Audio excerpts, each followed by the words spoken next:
Assalamu alaikum wa rahmatullahi ta'ala wa barakatuh. Aláfíà Ọlọ́run ọba, àánú Ọlọ́run, oore àjẹǹjẹtàn Ọlọ́run kí ó máa bá èmi àti yín kó máa bá wa gbé, Allahumma àmín. Náà ọ̀rọ̀ mi ní ṣókí ni lórí ọ̀rọ̀ tí ó ń lọ lórí ọ̀rọ̀ Rabitat al-A'imma wal Ulama. Bàbá ìmáàmù Ògbómọ̀ṣọ́, bàbá wa Mudirul Markaz àti gbogbo àwa tí à ń sọ̀rọ̀ lórí àwọn ọ̀rọ̀ wọ̀nyí, àwa ni mo bá ní gbólóhùn ní ṣókí. Alákọ̀ọ́kọ́, ẹ jẹ́ kí n bẹ̀rẹ̀ báyìí. Ẹ dákun torí tọlọ́hun kó tó comment wo fídíò mi dáadáa, wò ó délẹ̀, digest ẹ̀ kó tó ṣẹ̀ṣẹ̀ wá comment lé lórí. Ọlọ́run ọba yóò ṣàánú fún wa. Bàbá wa, the Grand Chief Imam of Ògbómọ̀ṣọ́ land, Fadilati Sheikh Dr. Yunus Tọ́láhà Olúṣínà Yunus Ayélára, Ọlọ́run ọba yóò bá wa lọ́rọ̀ ẹ̀mí yín, àlékún àlàáfíà ara Ọlọ́run ọba yóò ṣe fún yín, la hawla wala quwwata illa billahil aliyyil azim. Àwa máa ń ṣàdúrà kan ní ọ̀dọ̀ wa ní Ìjẹ̀bú ń bí, a ní ẹ ti fi ọmọdé joyè, Ọlọ́run jẹ́ ẹ̀fà gbà ló. Now, ṣe rí àwọn bàbá tiwa lọ́dọ̀ wa o, ṣe wọ́n pé ọmọ Ògbómọ̀ṣọ́ lẹ́yìn, ọmọ Ìjẹ̀bú sì lè mí. Àwọn bàbá wa máa ń kọ́ wa ní àwọn kankan, màá fẹ́ kí ẹ̀yin náà bí ẹ lè apply ẹ̀ sínú method yín. Ṣe rí tí wọ́n bá fẹ́ advice wa, ṣe rí pé kò sí bí ọmọ kékeré bó ṣe lè ní ìmọ̀ tó máa ní òun ò ní gbàmọ̀ràn lọ́wọ́ bàbá o, òun ò lè listen sí nǹkan tí bàbá òun tó bá ń sọ. Àwọn bàbá wa máa ń sọ fún wa pé tí èèyàn bá kéwú, tó bá kéwú tó mọ̀ kéwú dáadáa, tó bá wá fẹ́ lo kéwú ẹ̀ láàrin àwọn Ìjẹ̀bú, wọ́n á ní wàá kọ́kọ́ kéjẹ̀bú kó tó bẹ̀rẹ̀ sí lo kéwú. Kí ni tó mọ̀ ké Ìjẹ̀bú kó tó máa lo kéwú? Òun ni pé kọ́kọ́ understand wọn, wàá kọ́kọ́ understand situation wọn. Kì í ṣe pé bó ṣe ń gbébọ̀ yẹn náà ló máa gbélé wọn lórí bíi. Ṣé mọ̀ pé ẹni tí àwọn bàbá wa sọ yẹn ó papọ̀ mọ́ hadith tí Rasulullah sallallahu alaihi wasallam ní tá a bá wọnú ìlú kan, èèyàn máa kọ́kọ́ farabalẹ̀.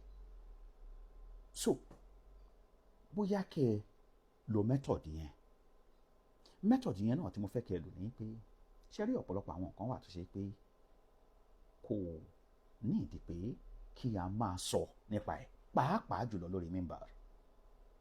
Torí pé tí ẹ bá wò ní Nàìjíríà lénìí, nínú gbogbo lèmọ́mù tó wà ní Nàìjíríà yìí, kò sẹ́ni tó trend tó yín. So eléyìí fi hàn yí pé authority ni yín, olórí ìlú kan ni yín. Torí pé chief imam, the grand chief imam of odindi city kan ni yín.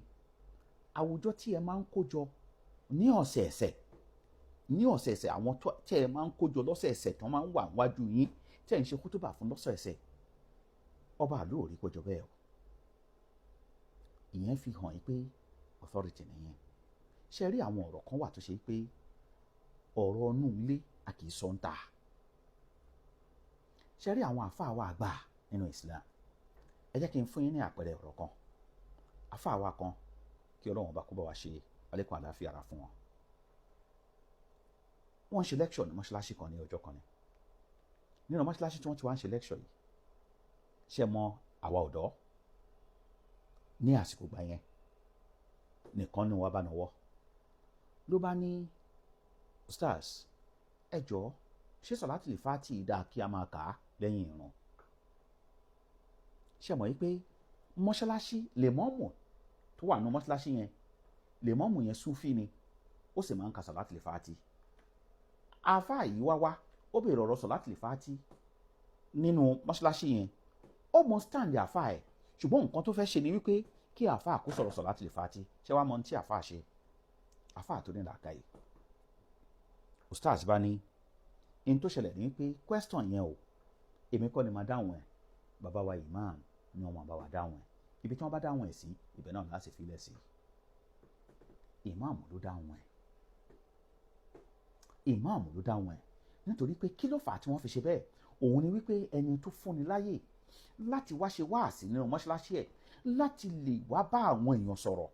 Ṣé ẹ mọ̀ nǹkan kékeré yẹn kò yẹ kí a jẹ́ kí a lose opportunity láti lè rí àwọn èèyàn là kúrò.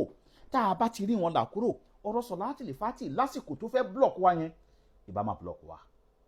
So màá fẹ́ kí ẹ lo method yẹn. Ẹlẹ́ẹ̀kejì nínú yìí pé lágbájá support mi, tàmọ̀dù support mi. Ṣe rí gẹ́gẹ́ bí imam, ṣe rí gbogbo èèyàn àtẹni tó support àtẹni tí ò support yín, ẹ ti jẹ lè mọ́ọ̀mù lé everybody lórí. Gbogbo ibikíbi tẹ́ ẹ bá dé, chief imam, grand chief imam náà máa pè yín. So tí yín ti yàtọ̀ sí ti oníkálukú. Ẹ jọ̀ọ́ gbogbo àwọn nǹkan tó bá máa mú ọ̀rọ̀ wá, pàápàá jùlọ lórí ọ̀rọ̀ tí wọ́n ń sọ ńlẹ̀ yìí, ẹ dákun nítorí Ọlọ́run ẹ má sọ sí. Ṣe rí pé àwọn èèyàn ti bá yín sọ, ẹ̀yin ẹ má sọ sí. Ẹ má bọ́ sórí mímbàrí kí ẹ wá máa fèsì. Rárá, ẹ fèsì nǹkan míì. Ẹ disappoint ọ̀pọ̀lọpọ̀ àwọn èèyàn tí wọ́n fẹ́ gbọ́ nǹkan lẹ́nu yín. Ẹlẹ́ẹ̀kejì nínú ọ̀rọ̀ mi náà ni bàbá wa Mudirul Markaz.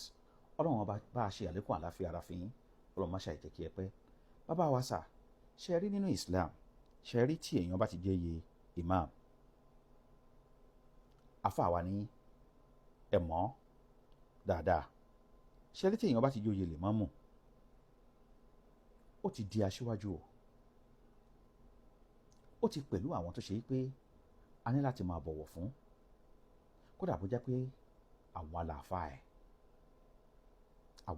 ẹ̀. Ṣe rí in tó fi máa ń yàtọ̀ lọ́dọ̀ àwọn akadá nìyẹn.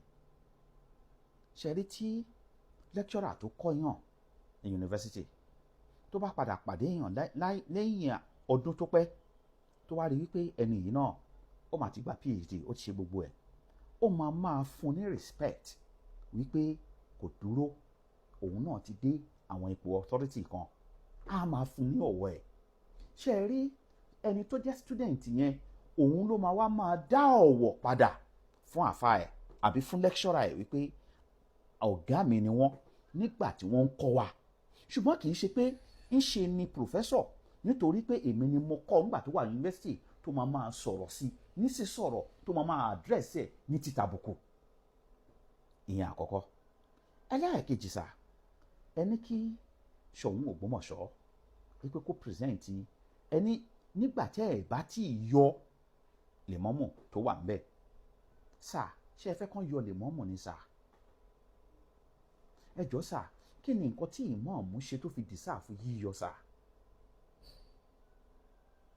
Kí ni nǹkan ẹ̀ṣẹ̀ tí ìmáàmù ṣẹ̀ tó fi deserve pé kí a yọ? Tó fi jẹ́ pé yíyọ ló kù tá a máa yọ. Kí ni ìmáàmù ṣe sà? Kí ló fà á? Ẹlẹ́ẹ̀kejì, ẹ wá ní ẹni tí Ṣọ̀ún bá present as imam, òun lè máa adopt sà. Ẹ sà, ẹ fẹ́ create chaos ni, ẹ fẹ́ dá wàhálà lẹ̀ ní Ògbómọ̀ṣọ́ ni. Aráàlú yan lèmọ́mù, aráàlú tó yan lèmọ́mù náà ló yan ọba. Aráàlú tó yan lèmọ́mù náà ló yan ọba. Àwọn aráàlú tó wá yan lèmọ́mù tó sọ pé ẹni tó máa jẹ́ ìmáàmù wa rẹ̀, kì í dẹ́ ṣe pé wọ́n dédé yàn, wọ́n ní kí wọ́n ṣe ìdánwò ni. Ìmáàmù Tọ́lẹ́hà wá emerge. So ẹ̀yin wá ń sọ fún Ṣọ̀ún wípé kó present ìmáàmù míì tóun lè máa gbà nínú rọ́bítọ̀. Ẹ sà, ẹ fẹ́ fi dá wàhálà alẹ̀ ni nínú ìlú. Àwọn ará Ògbómọ̀ṣọ́ ò ní dáríjì yín. Ẹ fẹ́ fi dá wàhálà alẹ̀ lÓgbómọ̀ṣọ́ ni, ẹ fẹ́ create chaos lÓgbómọ̀ṣọ́ ni. Kò tọ́ bẹ́ẹ̀. Rasulullah sallallahu alayhi wa sallam dẹ̀ sọ fún wa wípé mùsùlùmí al-muslim akhul muslim, ọmọ ìyá kan náà ni wá. Ọmọ ìyá kan náà ni wá. Ẹ wá fẹ́ dá ọmọ ìyá yín padà lọ sọ́dọ̀ ẹni tó ti ń yẹpẹrẹ tẹ́lẹ̀tẹ́lẹ̀. Ànábì ní la yadhlimuhu, a ò gbọ́dọ̀ ṣàbòsí ọmọ ìyá wa. Wala yakhzuluhu, a ò gbọ́dọ̀ yẹpẹrẹ, a ò gbọ́dọ̀ disgrace ẹ̀. Wala yukadhibuhu, a ò gbọ́dọ̀ paramọ́.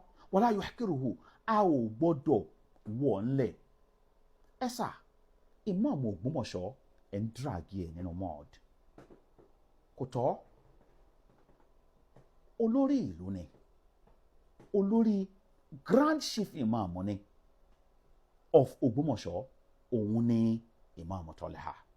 Ẹ dákun bàbá wa, ẹ dákun nítorí tọlọ́hun. ṣe rí ńgbà míì máa ń wà tó jẹ́ pé ṣe rí àwọn ọ̀rọ̀ kan wà ó máa ń ní agbára. Ṣe rí ọ̀rọ̀ tí ẹ̀ ń sọ pàápàá jùlọ nípa ọ̀rọ̀ Islam ó ní agbára.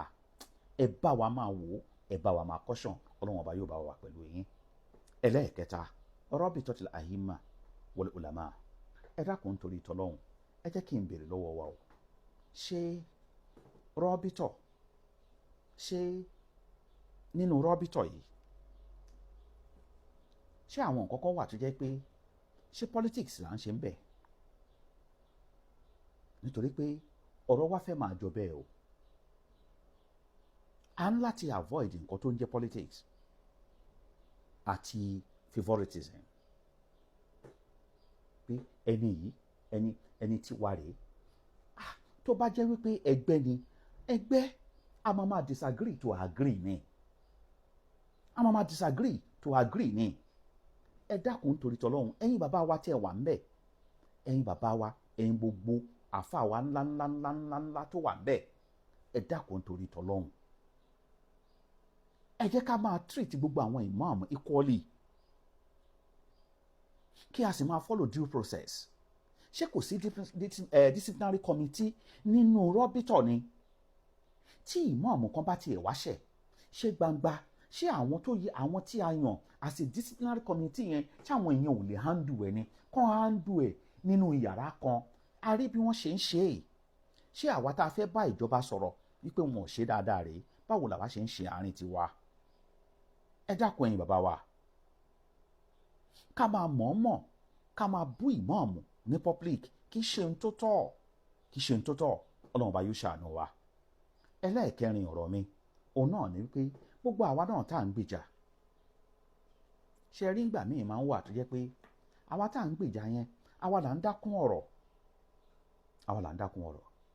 Ṣe rí a ní ìdí láti máa attack personality ara wa kí a tó sọ̀rọ̀, ká tó pass message. Kò mean pé ká máa attack personality ara wa. Nǹkan yóò kí èèyàn lè jẹ́ láyé tí Ọlọ́run bá ti gbé sípò, ẹ má jẹ́ attack personality ara wa. Ẹ jẹ́ ká sọ̀rọ̀ gẹ́gẹ́ bí ọ̀rọ̀. Ṣé ẹ rí lágbájá yìí, ó ti sọ̀rọ̀ báyìí rí, in tó sọ lọ́wọ́ ni ká jẹ́ ká address. Èyí tó ti sọ sẹ́yìn yẹn jẹ́ ká fi wọ̀n yẹn lẹ̀. Ẹ dákun nítorí tọlọ́hun, èmi ń sọ gẹ́gẹ́ bí ọpọlọ ti tèmi tó kéré púpọ̀ láàrin títí yín tó tóbi. Ọpọlọ tèmi kéré púpọ̀ láàrin tiyín, ṣùgbọ́n tí a bá lè mú lò, àárín wa yóò tò, àárín wa yóò dáa.